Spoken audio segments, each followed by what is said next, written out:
Bismillahirrahmanirrahim. Assalamualaikum warahmatullahi wabarakatuh. Alhamdulillahi ala ihsani wa syukru lahu ala taufiqihi wa amtinani wa asyhadu an la ilaha illallah wahdahu la syarika lahu ta'ziman li sya'ni wa asyhadu anna Muhammadan abduhu wa rasuluhu da'ila ridwanih. Allahumma salli alaihi wa ala alihi wa ashabihi wa ikhwani. Hadirin dan hadirat yang dirahmati oleh Allah Subhanahu wa taala. Alhamdulillah, puji dan syukur kita panjatkan kepada Allah Subhanahu wa taala atas segala karunia yang terus-menerus Allah berikan kepada kita. Salawat dan salam semoga tercurahkan selalu kepada junjungan kita Nabi Muhammad sallallahu alaihi wasallam dan juga kepada keluarganya serta seluruh sahabat beliau tanpa terkecuali. Pada pertemuan kita kali ini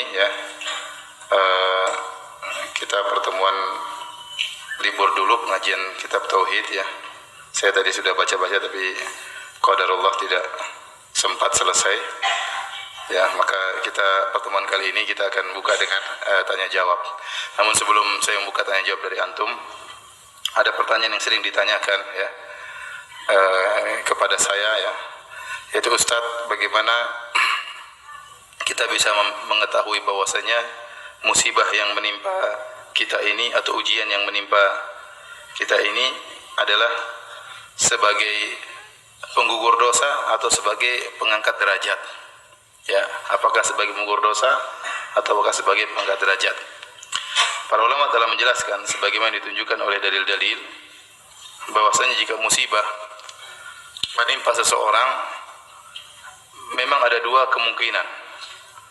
Kemungkinan pertama adalah menggugurkan dosa-dosa, kemungkinan kedua adalah untuk mengangkat derajat. Adapun dalil yang menunjukkan kemungkinan pertama bahwasanya musibah jika menimpa seseorang adalah untuk mengurangi dosa-dosanya, seperti firman Allah Subhanahu wa taala, "Wa ma asabaka min sayyi'atin famin nafsik." Apa saja yang menimpamu dari keburukan, maka itu dari dirimu sendiri. Dan ini lafalnya umum. "Wa ma asabaka min sayyi'atin," ya di situ ma al-mausulah, kemudian disebutkan dengan penegasan min sayyi'atin, apa saja yang menimpamu dari segala keburukan, famin nafsik, maka itu dari dirimu. Kemudian juga firman Allah Subhanahu wa taala, "Wa ma asabakum min musibatin fabima kasabat aydikum wa ya'fu an katsir." Dan tidaklah kalian ditimpa dengan musibah kecuali akibat ulah tangan kalian. Wa ya'fu an katsir, dan Allah memaafkan banyak kesalahan kalian. Kalau seandainya Allah setiap kita bermaksiat Allah kasih musibah, maka kita tidak ada yang selamat. Walau yu'akhidullahu an-nasa bidzulmihim ma taraka 'alaiha min dabbah. Kalau seandainya Allah memberi hukuman setiap kezaliman dilakukan oleh manusia, maka tidak ada yang tersisa di atas muka bumi ini. Bahkan hewan-hewan pun akan terkena dampak dari itu semua. Jadi dalil-dalil menunjukkan bahwasanya musibah yang menimpa seseorang karena dosa yang dia lakukan. Seperti juga firman Allah Subhanahu wa taala, "Zaharul fasadu fil barri wal bahri bima kasabat aydin nas liyudhiqahum ba'dha alladhi 'amilu la'allahum yarji'un." Telah nampak kerusakan di daratan dan di lautan akibat ulah perbuatan manusia, agar Allah membuat mereka merasakan sebagian ulah perbuatan mereka, la'allahum yarji'un, semoga mereka kembali. Jadi Allah menciptakan kerusakan di daratan dan di lautan, ya, kerusakan akibat perbuatan mereka ya. Dan Allah tidak membalas seluruh kesalahan mereka. Allah mengatakan liyudhiqahum ba'dha alladhi amilu, agar mereka merasakan sebagian dari akibat perbuatan mereka. Seandainya setiap seluruhnya dibalas oleh Allah, ya, maka akan binasa ya, akan terjadi kerusakan yang sangat luar biasa. Kemudian hadis-hadis juga menunjukkan hal yang sama. Contoh kata Nabi sallallahu alaihi wasallam, "Idza aradallahu bi 'abdihi al-khaira ajjala lahu al-uqubata fid dunya." Jika Allah menghendaki kebaikan pada seorang hamba, Allah segerakan hukumannya di dunia, artinya menghapuskan dosa-dosanya. Wa idza arada bi 'abdihi syarra amsaka anhu hatta yuwaffiya bihi yaumal qiyamah. Jika Allah menghendaki keburukan pada seorang hamba, Allah tidak kasih dia musibah. Allah tidak kasih dia hukuman. Allah tahan sampai nanti Allah balas pada hari kiamat kelak, waliyadzubillah.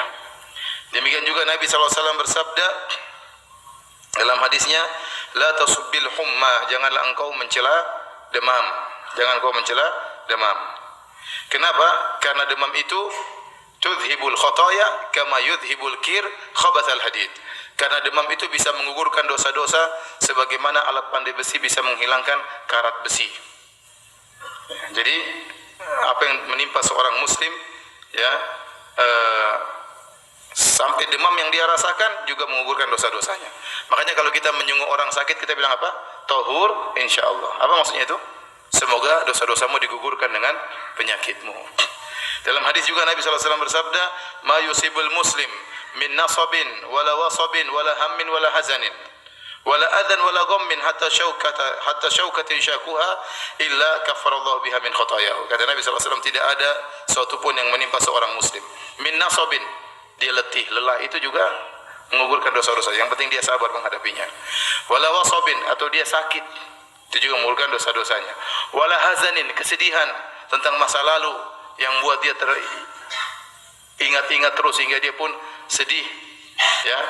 Kemudian wala hammin, ya, perkara yang dia khawatirkan di depan, dia sedih memikirkan masa lalu, dia khawatirkan tentang masa depannya, ya. Wala ghammin, dan juga kegelisahan yang dia rasakan. Wala adzan, gangguan apapun. Hatta syaukah yushakuha, bahkan duri yang menusuknya, kecuali Allah akan menjadikan itu semua sebagai penggugur dosa-dosanya. Jadi apa saja yang dialami oleh seorang muslim dari hal yang tidak menyenangkan dirinya, kalau dia hadapi dengan kebaikan, maka semua itu akan menggugurkan dosa-dosanya. Ini semua dalil, ya, bahwasanya musibah itu menggugurkan dosa-dosa. Bahwasanya Allah menimpakan musibah pada seorang gara-gara dosa-dosa yang dia lakukan. Taib. Ada juga dalil yang menunjukkan Allah memberikan musibah kepada seseorang atau sekelompok orang untuk mengangkat derajatnya. Untuk mengangkat derajatnya. Oleh karenanya para anbiya diuji oleh Allah Subhanahu wa taala, dikasih banyak musibah. Waktu Nabi pernah ditanya, "Man asyadun nasi bala'an ya Rasulullah?" Siapa orang yang paling banyak bencana yang dialaminya ya Rasulullah? Maka Rasulullah SAW mengatakan anbiya. Yang paling banyak musibah adalah para nabi. Yang paling banyak diuji, dikasih musibah adalah para nabi. Tsumma salihun, kemudian orang-orang soleh. Tsummal amsal fal amsal, kemudian yang selanjutnya dan selanjutnya. Yubtala rajulu ala qadri imanihi, seorang diuji, diberi musibah berdasarkan keimanannya. Fa in kana fi imanihi salabatun zida fi bala'i, kalau ternyata imannya kuat, kokoh, Allah tambah ujiannya, tambah musibahnya. Wa in kana fi imanihi riqatun khufifa anhu, kalau ternyata imannya lemah, Allah kurangi ujiannya. Dalam hadis, innallaha idza ibtala qauman innallaha idza ahabba qauman ibtalahum. Kalau Allah mencintai suatu kaum, Allah akan uji mereka. Allah akan menguji mereka. Dalam hadis juga kata Nabi SAW, inna idhamal jaza ma'idhamal bala, ma'idhamil bala. Sungguhnya besarnya balasan sesuai dengan besarnya ujian. Jadi ini menunjukkan ujian-ujian tersebut adalah dalam rangka untuk mengangkat derajat. Bahkan dalam satu hadis Rasulullah SAW bersabda, yang hasankan oleh Syekh Albani dalam silsilah sahihah, inna rajula la yakunu lahu inda Allahil manzilah, fama yablughuha bi'amalin fala yazalu Allahu yabtalihi bima yakrah hatta yablughahu iyyaha atau yuballighahu iyyaha. Kata Nabi SAW, sungguh dia punya kedudukan di sisi Allah, kedudukan yang tinggi. Tetapi dia tidak bisa sampai kedudukan tersebut dengan amal dia. Amal dia itu tidak cukup untuk membuat dia mendongkrak dia naik di derajat yang tinggi. Maka supaya orang ini bisa naik di derajat yang tinggi, Allah kasih ujian. Allah kasih musibah, supaya derajatnya naik. Ini dalil bahwasanya Allah kasih dia musibah dalam rangka mengangkat apa? Derajat. Karena Allah catat surganya tinggi, ternyata amalannya enggak cukup. Salatnya enggak cukup, puasanya enggak cukup. Bagaimana caranya agar dia bisa sampai ke derajat yang tinggi tersebut di surga? Allah kasih dia ujian. Dalam lafal yang lain, innal abda idza sabaqat lahu minallahi manzilah lam yablugha bi amalihi ibtalahu Allah fi jasadihi aw fi malihi aw fi waladihi.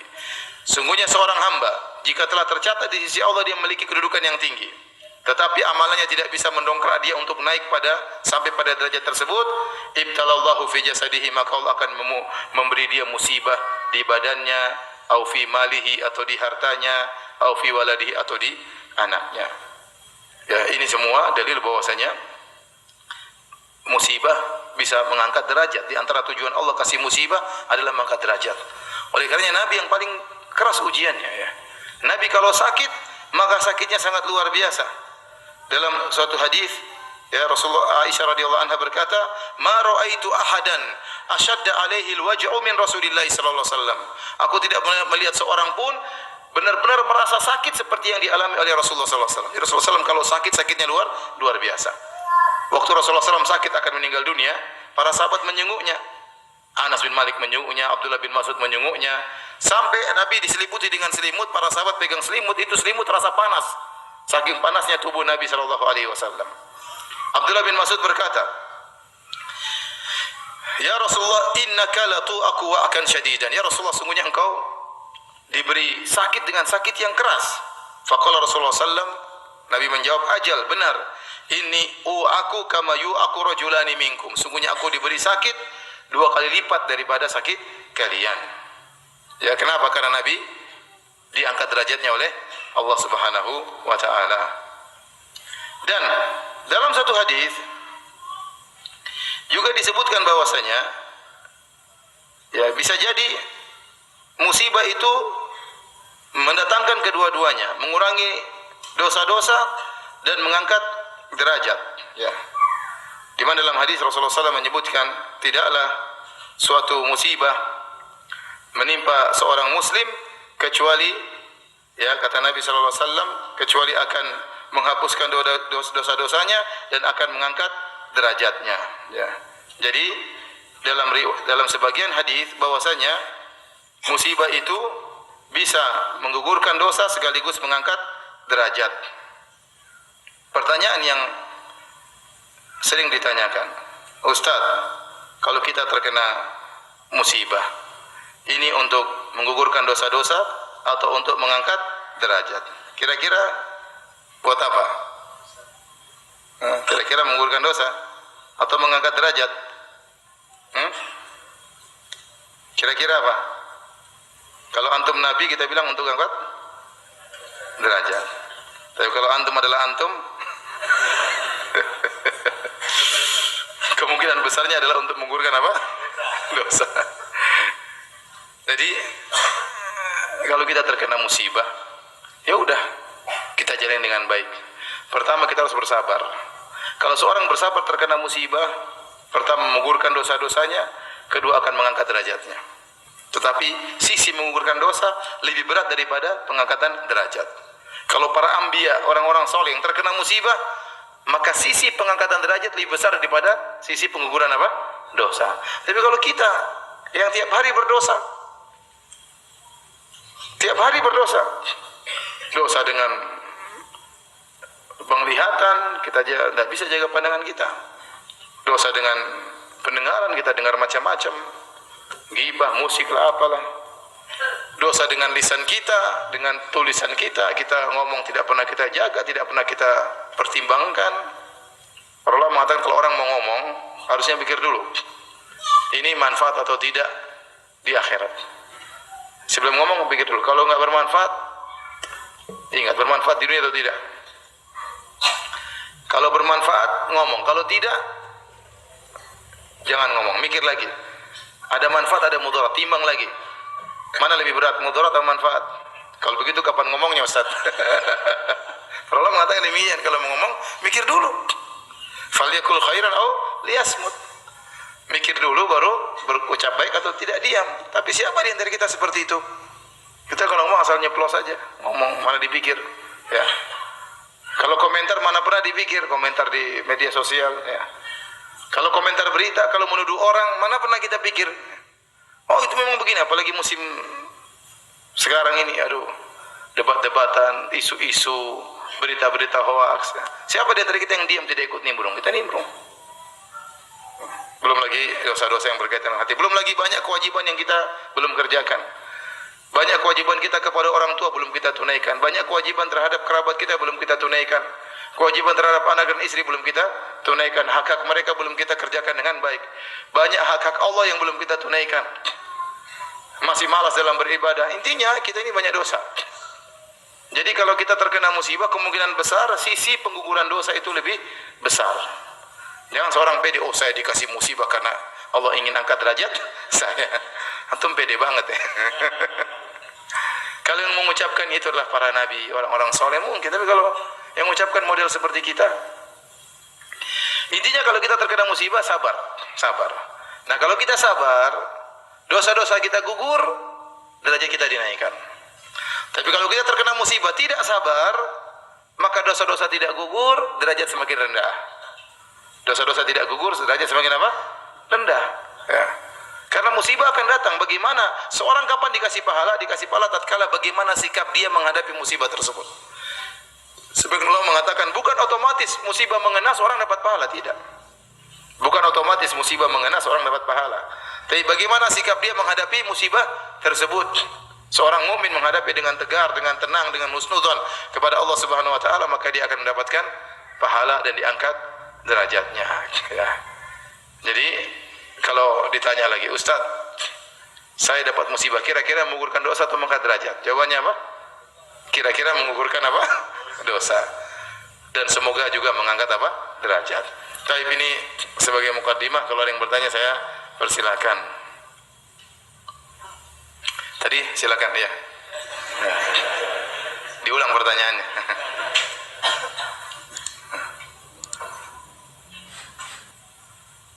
Kalau ya, nyalain. Ada. Assalamualaikum warahmatullahi wabarakatuh. Waalaikumsalam warahmatullahi wabarakatuh. Saya sering menggunakan software bajakan, Ustadz, kan itu tidak boleh.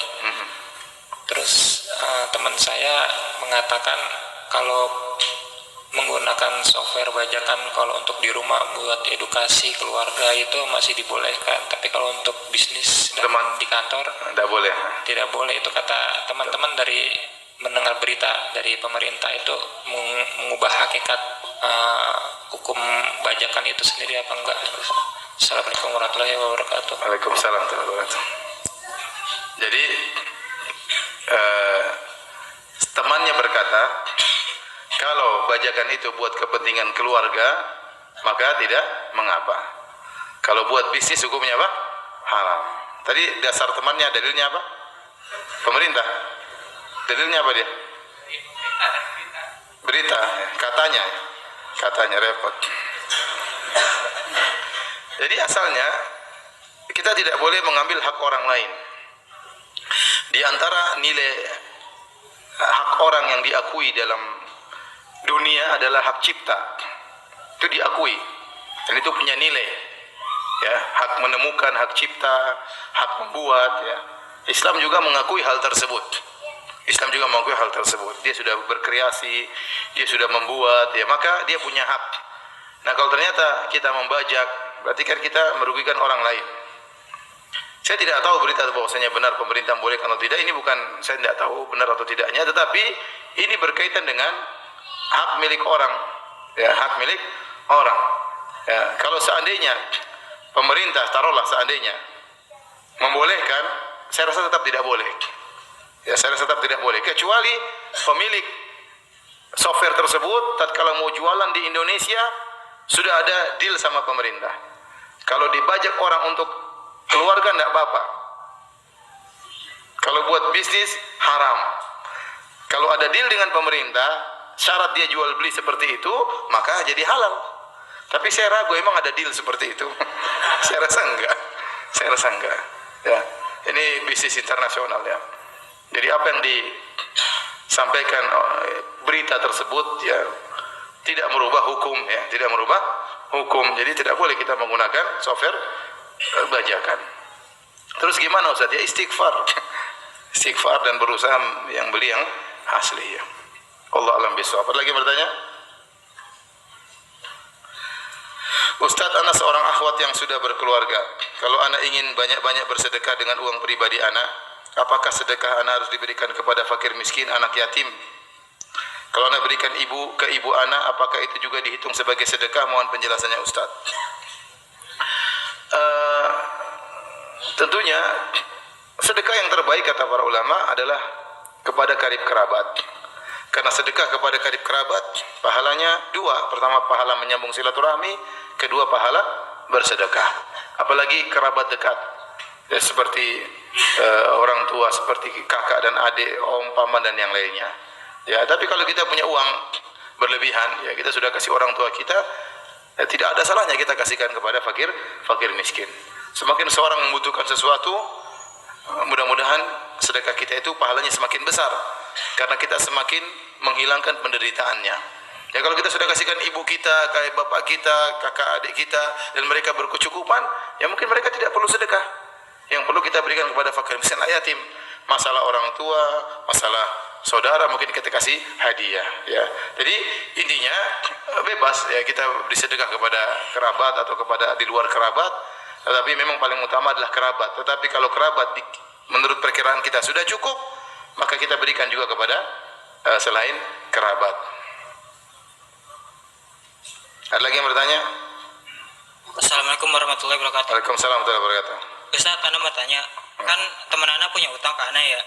Ana udah bilangin insya Allah lunasin. Apa? Antum bilang apa? Ana ikhlasin.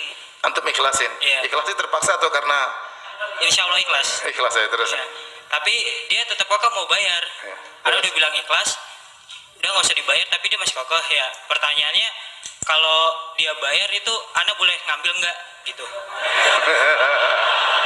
Atau enggak kalau misalnya qadarullah ada yang kita ada yang meninggal, itu beliau masih dihisap nggak atas utangnya itu yang padahal Ana udah ikhlasin? Enggak lah, kalau antum sudah ikhlasin, antum bertahan dengan keikhlasan tersebut. Ya, jadi kalau dia mau bayar nggak usah? Enggak usah, saya Diterima. sudah ikhlas kok. Iya, ya. Allah sudah tahu saya ikhlas. Terima Jangan kasih. diterima ya. Iya, Jangan jazakallah. diterima ya. Ya, Biar kita- pahala kita berjalan ya. Dibilang kalau kau kasih, saya tidak akan terima, tapi saya akan salurkan. Kalau kasih tapi ini bukan untuk saya ya, dia paksa kasih sudah. Mungkin dia tidak mau, dia maksa-maksa, ya udah ambil aja. Saya bilang sama dia, utangmu sudah tidak ada sama saya. Tapi ini akan saya salurkan kepada orang yang membutuhkan. Ya. Assalamualaikum warahmatullahi wabarakatuh. Waalaikumsalam warahmatullahi wabarakatuh. Emang utangnya berapa?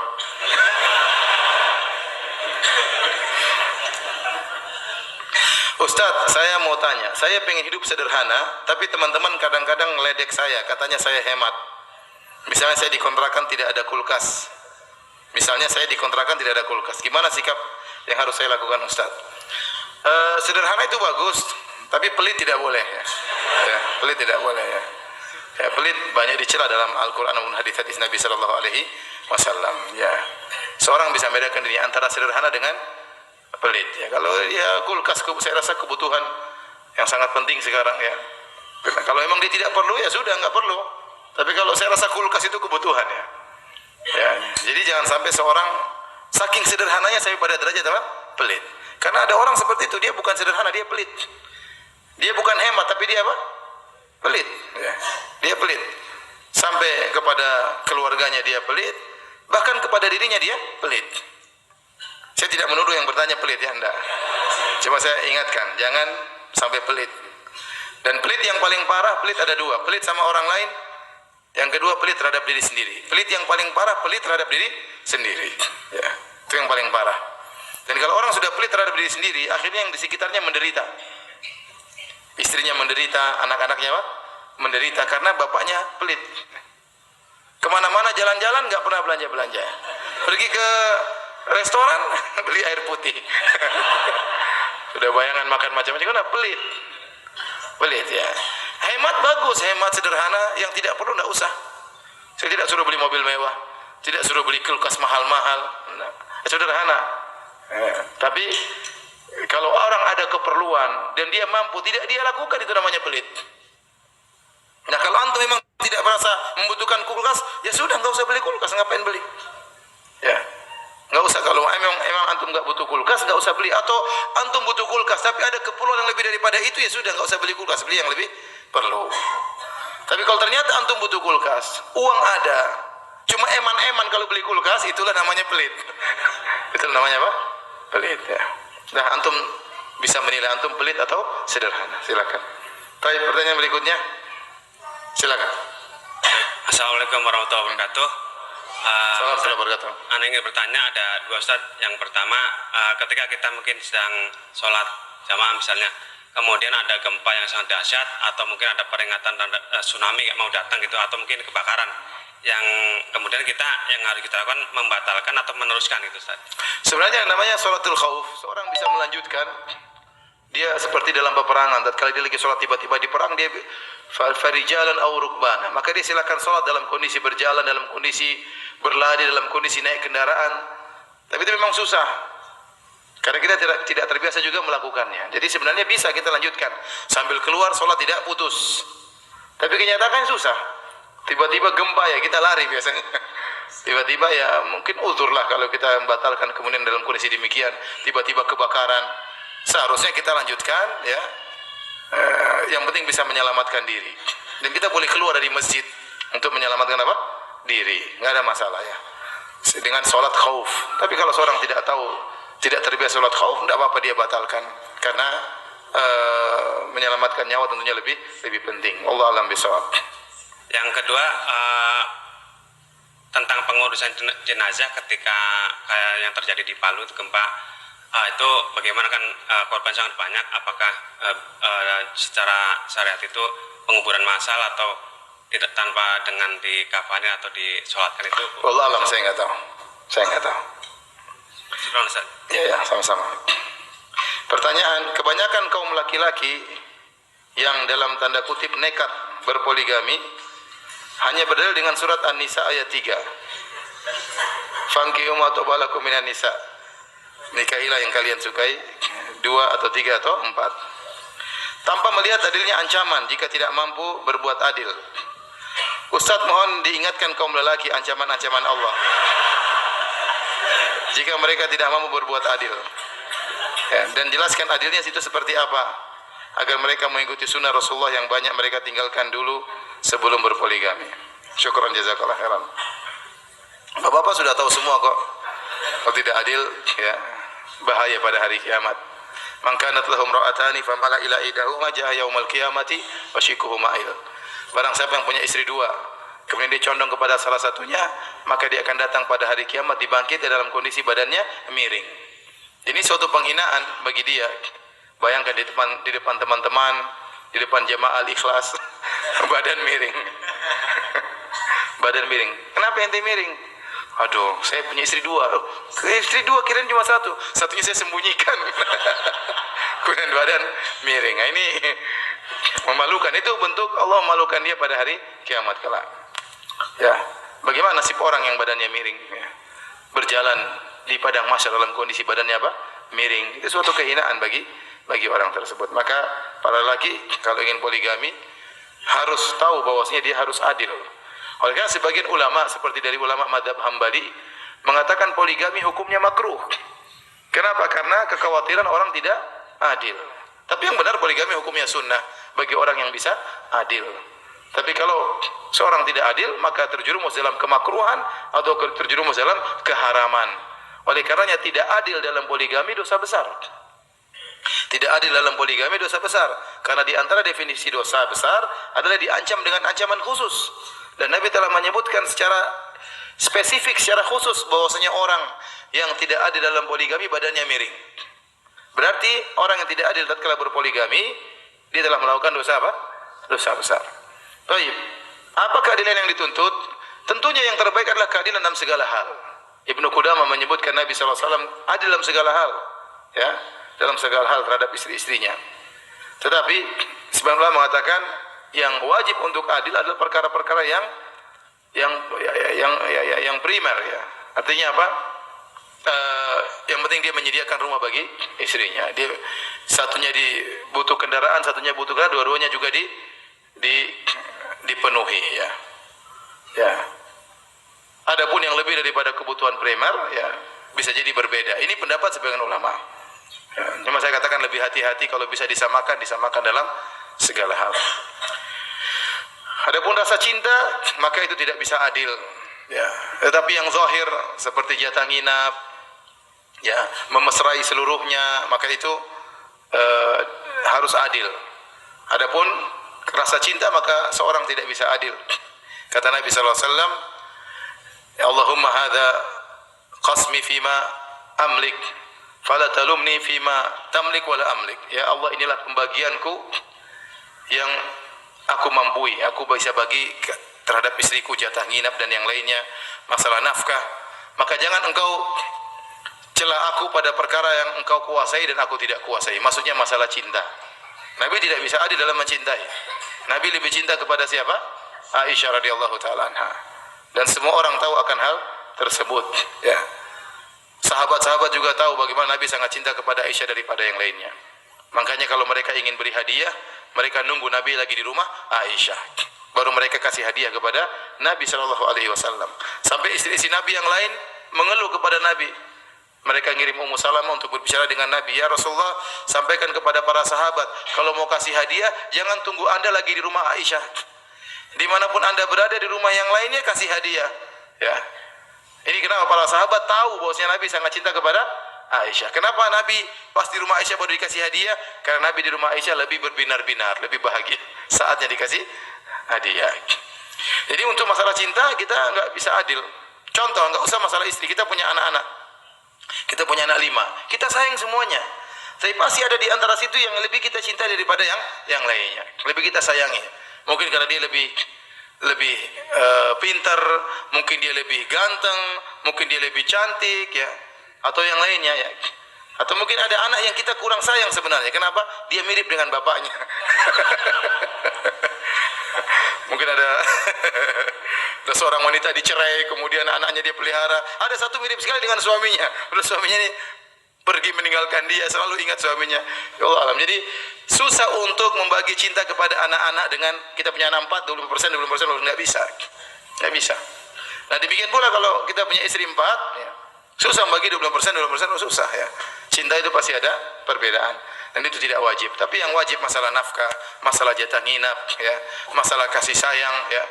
Ya, kalau bisa lebih daripada itu masalah jima, ya, maka itu yang terbaik. Tetapi saya sampaikan tadi, para ulama mengatakan yang wajib yang kadar cukup. Misalnya kita punya istri yang pertama, ya dia ternyata misalnya punya anak banyak atau dia anak orang kaya, ya, yang wajar bagi dia nafkahnya seperti ini. Terus kita punya istri kedua yang dia mungkin orang-orang biasa, dia sudah ridho dengan rumah yang sederhana, maka itu kewajiban kita kasih rumah sudah selesai. Jangan sampai yang satu dikasih rumah, satu enggak, itu namanya tidak adil. Tapi kalau rumahnya bentuknya berbeda, itu tidak kewajiban. Itu lebih. Tapi kalau dia bisa samakan, itu tentu yang terbaik. Tapi tidak harus sama, tidak harus sama. Kalau kita mengatakan wajib dalam segala hal, maka tidak ada poligami kalau begitu caranya. Kasihan janda-janda, siapa yang tolong? Kasihan gadis-gadis yang sudah tua, tidak ada yang berani menikahi. Ya. Benar atau tidak?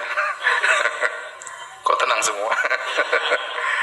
Tapi yang adil adalah perkara-perkara yang kebutuhan pokok. Kita katakan harus ada rumah, ada rumah. Tapi rumahnya berbeda, ya, tidak ada masalah. Yang penting ini merasa tercukupi.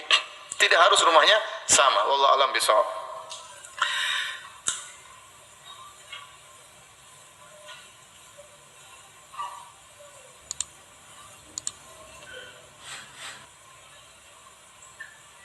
Ustadz, saya mau tanya, paman saya pengguna khodam jin muslim katanya.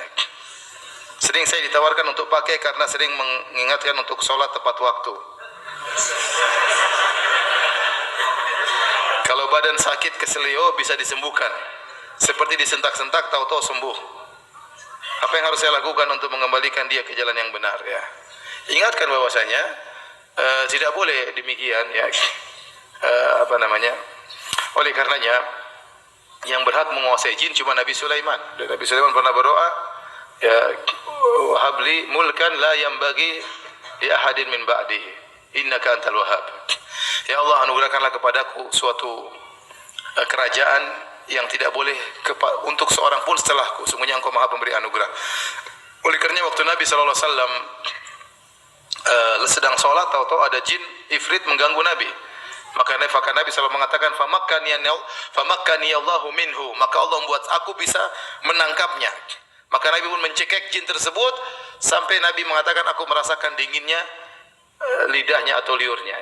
Nabi cekik dia. Kata Nabi, kalau bukan saya ingat, kemudian saya pun fadzakartu doa akhi, saya pun ingat doa saudaraku Nabi Sulaiman alaihissalam, yaitu ya Allah anugerahkan kepadaku kerajaan yang tidak boleh bagi seorang pun setelahku.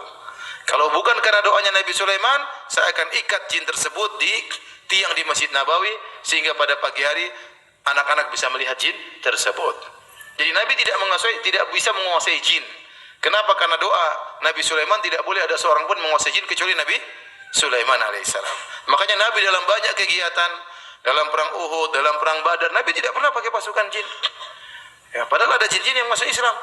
Jin mungkin sakti, tapi Nabi tidak pernah, karena tidak boleh bagi Nabi Shallallahu Alaihi Wasallam. Yang boleh punya anak buah jin cuma siapa? Nabi Sulaiman. Yang kedua, Nabi Sulaiman waktu punya anak buah jin, mereka ditundukkan oleh Allah kepada Nabi Sulaiman. Tidak ada namanya pemberian mahar, tidak ada namanya kasih makan jin, tidak ada namanya ada syarat dan macam-macamnya. Nah, kebanyakan orang yang punya khodam-khodam ini pasti ada persyaratan.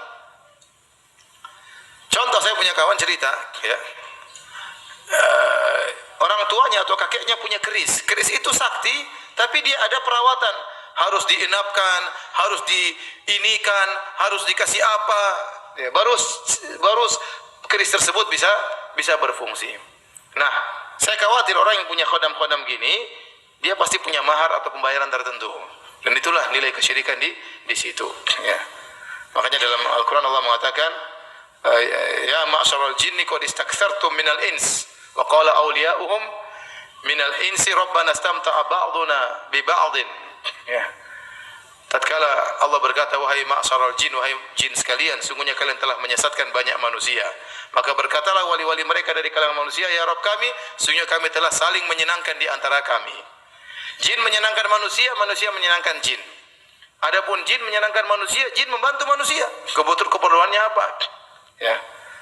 Sampai ada orang tukang pijit, supaya pijitnya enak, dia pakai jin. Jadi hanya sentuh saja, tapi yang dipijit terasa sudah. Kenapa? Ada jin tukang pijit. Ya, ada seperti itu. Ada, dia pakai jin. Ya, tukang obat karena pakai jin. Ada jin spesialis seperti ini. Jadi jin menyenangkan manusia dengan membantu banyak kebutuhan manusia. Dan manusia menyenangkan jin dengan tunduk kepada persyaratan yang disyaratkan oleh jin. Dan itulah kesyirikan yang menyebabkan mereka masuk neraka Jahannam. Coba tanya, ini pamannya bisa punya khodam, gimana ceritanya? Ya. Pasti ada persyaratan yang dia berikan. Wallahu a'lam bishawab. Ustaz, bagaimana hukum sesaji dengan alasan untuk memberi makan ikan dan hewan di laut? Ya.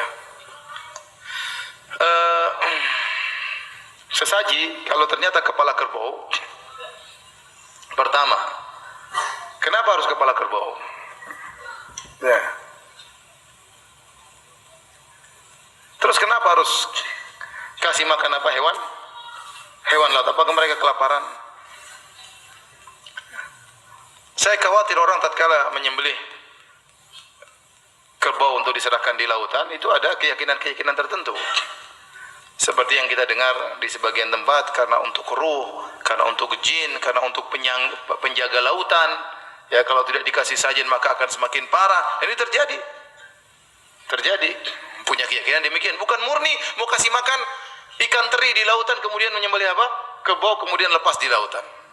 Saya rasa bukan itu alasan. Itu cuma alasan yang dibuat-buat. Ya, lagi pula ini bukan agama. Ya. Kalau mau bersedekah bukan begitu caranya. Masih banyak manusia yang kelaparan. Saya takut ini hanya sekedar alasan-alasan. Tapi seandainya benar-benar itu hanya sekedar mau kasih makan ikan, yang nggak usah pakai ritual-ritual, nggak usah pakai dupa-dupa, nggak usah pakai menyan-menyan, nggak usah pakai ini, nggak usah pakai ngapain. Mau kasih makan ikan nonton acara gitu nggak? Tinggal kasih aja sudah selesai. Lagi pula, apakah ikan suka kepala kerbau? Kan pertanyaan berikutnya. Apakah ikan suka makan kepala kerbau? Jadi intinya saya khawatir itu hanyalah alasan yang dibuat-buat. Apalagi di sebagian tempat terlalu banyak kejawennya, dan kejawen itu sangat terkontaminasi dengan mistik-mistik, dengan roh-roh keyakinan yang macam-macam. Jangan main-main masalah begini. Ini masalah syirik akbar ya. Masalah syirik akbar. Semua hal-hal yang menyerempet kepada syirik mending kita jauhi. Seandainya benar-benar ini sedekah untuk Allah Subhanahu wa taala, untuk hewan laut, ya kita bilang ya itu mungkin cuma bid'ah. Karena ini ritual tidak pernah diajarkan oleh Nabi sallallahu alaihi wasallam. Tapi kalau ada keyakinan-keyakinan dengan sedekah ini akan menolak bala dan ini diserahkan kepada penjaga lautan, nah ini syirik akbar kalau begitu. Maka sebaiknya dijauhi. Wallahu a'lam bishawab.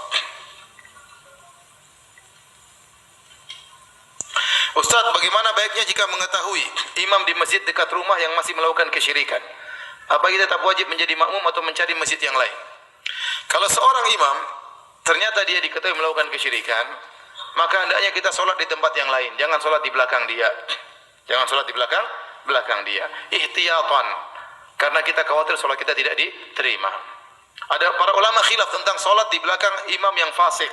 Apakah sah atau tidak? Sebagian ulama mengatakan sah, sebagian ulama mengatakan tidak sah. Tapi saya lebih condong kepada sahnya berimam kepada orang yang fasik. Ya. Ada orang tukang main judi, atau dia di imam. Ya. Tidak apa-apa. Sholat kita sah, dosa urusan dia dengan Allah Subhanahu wa Ta'ala. Oleh karenanya dahulu para sahabat sholat di belakang imam yang fasik. Seperti sahabat kalau tidak salah Anas bin Malik atau Ibnu Umar sholat di belakang Hajjaj bin Yusuf Ats-Tsaqafi yang dia terkenal suka membunuh kaum muslimin. Dia fasik. Ya. Tapi para sahabat tetap sholat di belakang dia. Tetapi kalau dosa tersebut sampai pada derajat kekufuran, sampai derajat pada syirik, maka ini lebih hati-hati kita tidak sholat di belakang orang seperti ini. Ya. Tidak sholat di belakang orang seperti ini ya. Karena dikhawatirkan orang tersebut keluar dari Islam. Dan sholat di belakang orang keluar dari Islam itu tidak sah. Kita tidak menuduh dia musyrik. Tidak menuduh dia keluar dari Islam. Tapi ada kehati-hatian dan itu dituntut. Kalau ternyata dosa yang dilakukan sampai pada derajat apa? Kesyirikan. Wallahu a'lam bishawab.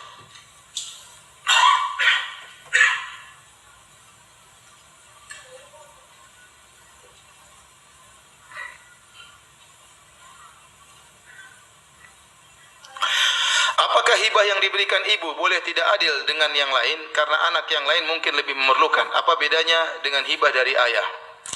Hadiah yang diberikan ibu atau ayah kepada anak-anak hendaknya adil kepada anak-anak. Adapun kalau perbedaan pemberian tersebut karena kebutuhan maka itu tidak mengapa. Itu tidak mengapa. Sebagai contoh anak SMA dia butuh motor, kita belikan motor. Anak TK ya jangan dibelikan motor ya. Karena dia tidak butuh apa? Tidak butuh motor. Anak sekolah ini kuliah dia butuh biaya, kita berikan kos-kosan. Ini kan biaya semua, sebenarnya itu pemberian. Tapi itu berkaitan dengan kebutuhannya. Anak kita yang masih kecil, maka tidak perlu kita berikan. Tetapi kalau sudah sampai tahapan kita belikan rumah, dan itu di luar di luar kebutuhan sang anak, kita berikan dia rumah, maka harus anak kita yang lain kita belikan juga apa? Rumah. Kalau tidak, maka kita tidak adil. Ya. Dan ini pernah terjadi, saya pernah ditanya. Jadi Ustadz, kakak saya dibangunkan rumah oleh orang tua. Saya tidak dibangunkan rumah. Kemudian setelah bangunkan rumah untuk kakak saya, orang tua saya meninggal. Sehingga dia tidak mendapatkan warisan. Kakaknya yang dapat. Ini tidak adil seperti ini. Ya tidak adil. Nah kalau kita mau anak kita butuh rumah, kita bangunkan rumah. Tapi atas nama kita. Bukan atas nama sang anak. Sehingga tatkala kita meninggal tetap jadi harta warisan. Paham? Kalau enggak kita bangunkan juga buat anak kita meskipun dia kecil, kita sudah siapkan ini untuk dia nanti kalau sudah besar. Karena pemberian hadiah tanpa keadilan maka ini kezaliman. Waktu Nu'man bin Bashir radhiyallahu taala anhu diberi hadiah oleh bapaknya Bashir. Kemudian bapaknya datang kepada Nabi sallallahu alaihi wasallam minta agar Nabi menjadi saksi atas pemberian hadiah tersebut. Maka Nabi bertanya, "Aqulla waladika nahaltahu mithla ma nahalta Nu'man?" Apakah seluruh anak-anakmu sudah kau berikan hadiah sebagaimana kau berikan kepada Nu'man? Kata Bashir bapaknya, tidak ya Rasulullah. Kata Rasulullah SAW, idzan la ushidu alal jawr. Kalau gitu saya tidak mau menjadi saksi atas kezaliman. Ini kezaliman. Kata Nabi, dulu baina auladikum. Adilah engkau di antara anak-anakmu.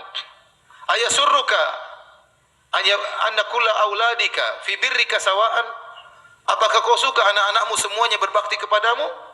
Kata Bashir, iya, kalau begitu adilah di antara mereka. Bahkan saya mengadil perkara yang sangat sensitif. Jadi kalau antum kalau punya anak nanti, antum adil. Jangankan dalam pemberian, dalam kasih sayang. Ya. Kalau satunya antum cium, yang lain juga antum cium. Satunya antum peluk, yang lain juga antum peluk. Nanti di antara anak-anak antum ada yang cari muka memang, peluk-peluk antum terus. Ya sudah, biarin dia peluk-peluk antum juga peluk yang lainnya. Karena yang lain nanti akan melihat anak-anak sangat sensitif dalam masalah ini. Terjadi kecemburuan di anak-anak. Jadi, bukankah kakak-kakaknya Yusuf cemburu kepada Yusuf? Kenapa? Mereka merasa Nabi Yakub lebih sayang kepada siapa? Yusuf. Ahabbu ila abina minna. Yusuf dan Benyamin lebih disukai daripada kita. Ya, apalagi pemberian. Sangat menimbulkan kecemburuan, dan ini akhirnya menjadikan anak-anak tidak berbakti kepada kita. Maka saya ingatkan sebagai orang tua, hati-hati ya. Kalau memberikan kepada anak semuanya dikasih. Anak saya ya umur 5 tahun, waktu saya cium-cium adiknya umur 2 tahun, dia protes. Dia bilang, "Abi," anak saya Zainab, "Abi, kenapa Abi cium-cium Zainab kok nggak dicium?" Saya bilang sama anak saya yang umur 5 tahun, "Zainab, kamu dulu waktu kecil juga Abi cium-cium. Emang kamu nggak ingat? Sekarang gantian." Oh, baru dia ngerti. Tapi dibilangin. Karena dalam anak itu ada kecemburuan yang luar biasa. Kalau kita kelihatan satunya senyum, satunya kita marahin, satunya tidak pernah kita marahin, itu akan menjadi catatan bagi mereka. Itu catatan bagi mereka. Terkadang kita harus perhatikan kepada salah seorang anak karena dia punya kekurangan. Itu harus kita jelaskan sama kakaknya. "Sayang, ini adikmu sakit, jadi ibu harus lebih perhatian banyak. Kamu intinya jangan cemburu lah. Saya perhatikan adikmu karena adikmu sakit, sementara kau sehat. Kau bantulah ibu perhatikan dia." Karena kalau dilihat kita perhatian sama dia, lama-lama dia cemburu. Kenapa sih adik diperhatikan terus? Padahal adiknya lagi sakit, butuh perhatian khusus. Azan kah? Azan. Taib, azan dulu ya. Nanti habis azan habis salat kita lanjutkan. Allah Ta'ala alam bisawab. Bismillahirrahmanirrahim.